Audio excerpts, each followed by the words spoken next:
Hi, I'm Linda with Wines, Pines, and Canines. So we recently did a video on tips and tricks for your GeoPro camper. And in that video, we talked about some of the things we do when we get back from a trip to secure the camper. And we had a viewer reach out to us and ask, what else do we do when we bring a camper back from a trip? So that's going to be today's video. What steps do we take to secure the camper and make sure it's ready for the next time we want to take it out?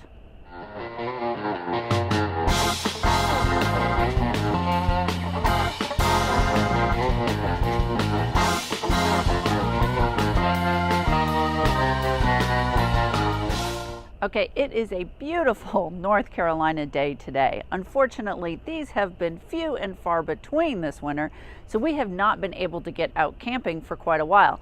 But we're going to pretend like we have gone out camping, and we're going to show you in two parts kind of what we do to secure and put up this camper for the next trip.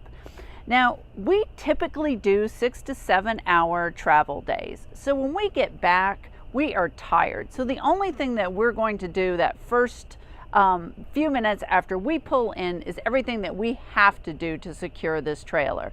We really are looking forward to getting home, kicking back, maybe having a drink, and just relaxing a little bit before we do the second part. Now that second part, typically we'll either come back that evening or we will come back the next day and do that. So the easiest part of it is Troy's kind of the outside part when we first get here. All right, sometimes when you disconnect from the trailer, when you're coming off the road, you're exhausted, you're wiped out.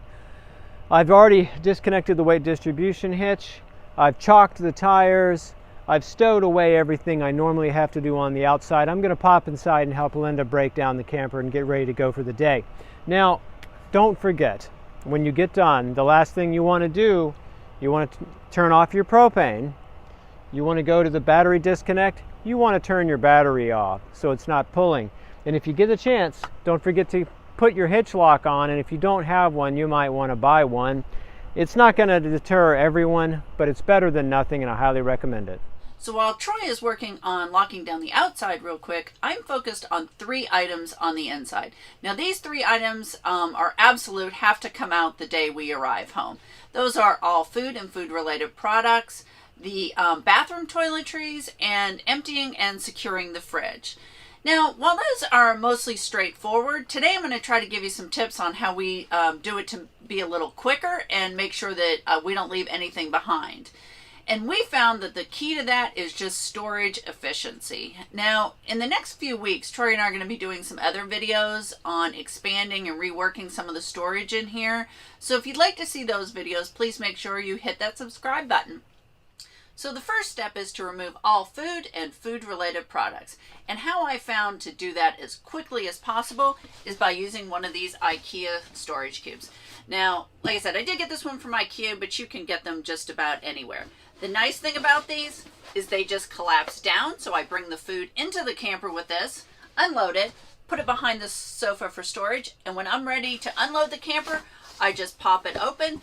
And wherever I store food in this camper, it just gets thrown into this basket. I then usually just kind of slide it across the floor towards the door. Troy will grab it at the door, put it in the truck, and while he's doing that, I'm loading up the next thing.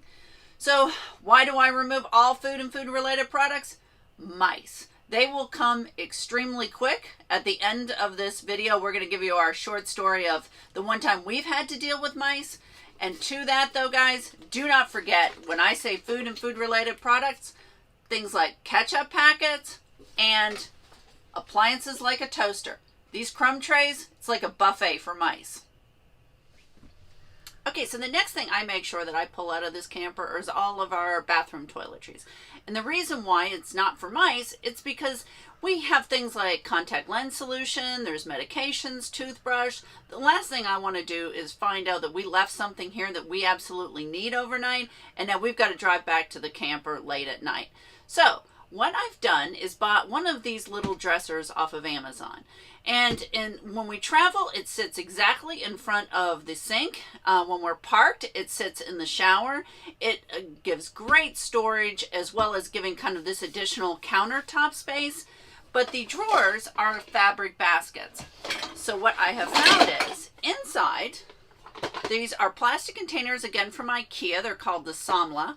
and they fit exactly inside these fabric drawers. So what I do is I take these plastic containers home when we're getting ready to go.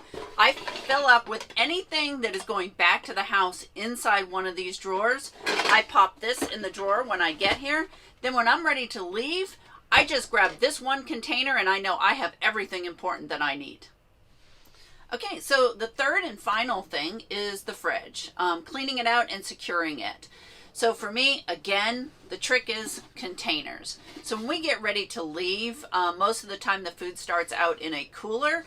And I find that putting things in a plastic container, like maybe sandwich meat or cheese, anything with a bag, it just keeps everything from getting all wet when it's inside these plastic containers.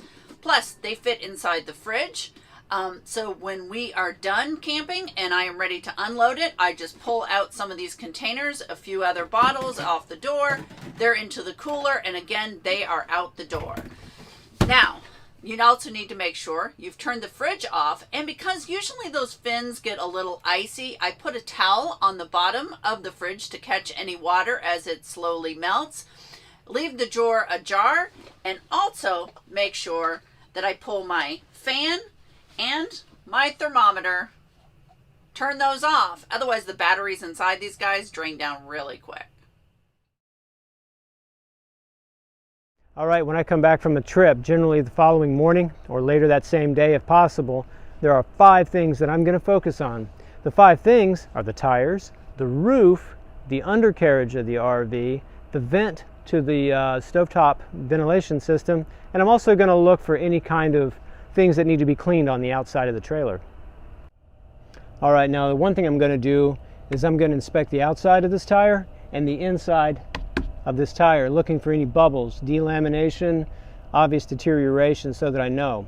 Last thing I'm going to do with these tires after my visual inspection, I'm going to throw this tire cover on because it's generally going to be put up for a couple weeks at least. Now that we're back off the road after a long trip, one of the things I always do is I get up on the roof for 2 reasons. Number 1, I'm going to look at the seams in the roof, make sure there's no issues that are just surprising.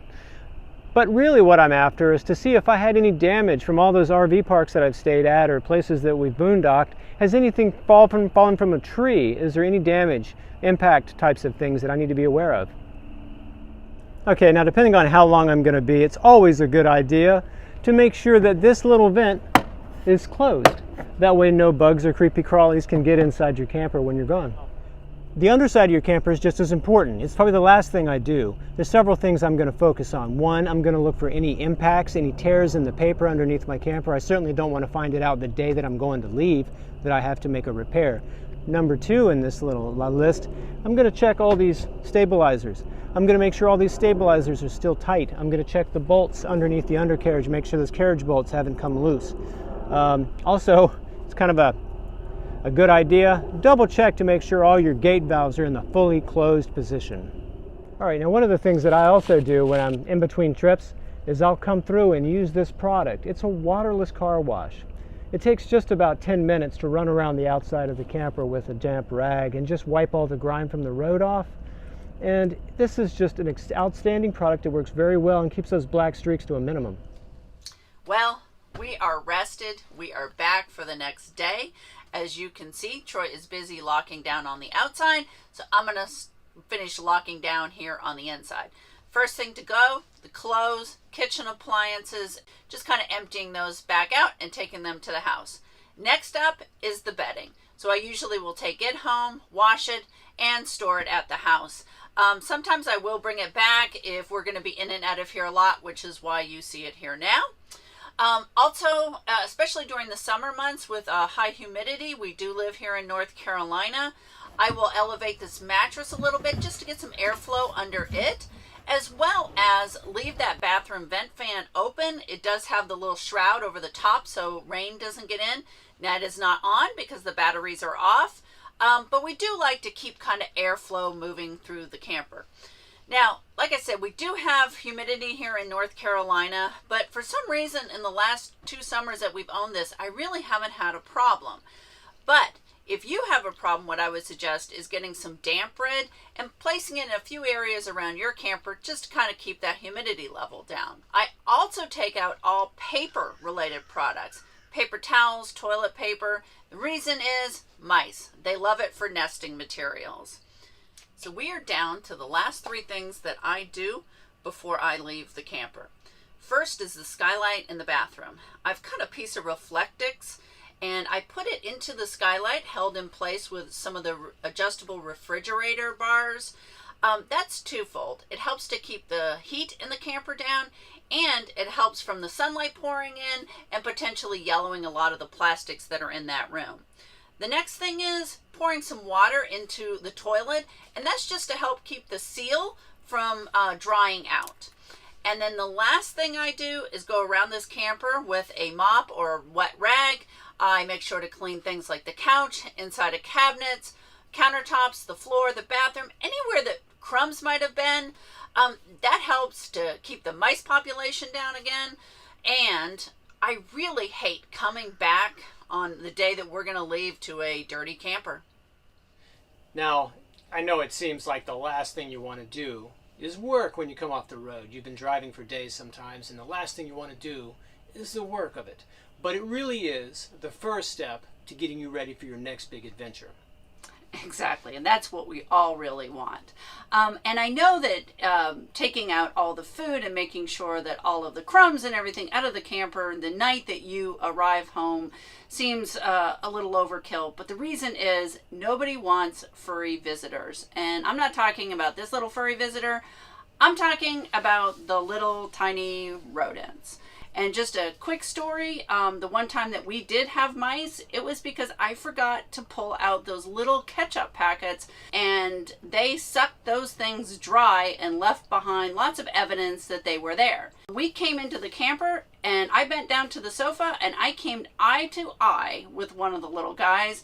I was out of that camper in 4 seconds flat. He stayed behind to take care of it. But in actuality, the little guy had actually passed away on top of our sofa. But before he did, he was into one of the footstools that I had left open, and he was into that paper product, and he had made himself a cozy little home before he passed on. So while it seems like it's a lot of work, like Troy said, it really cuts down on the amount of work that you need to do before your next trip. So if you'd like to see more, please like and subscribe. Remember, Desi always wants you to hit that notification bell.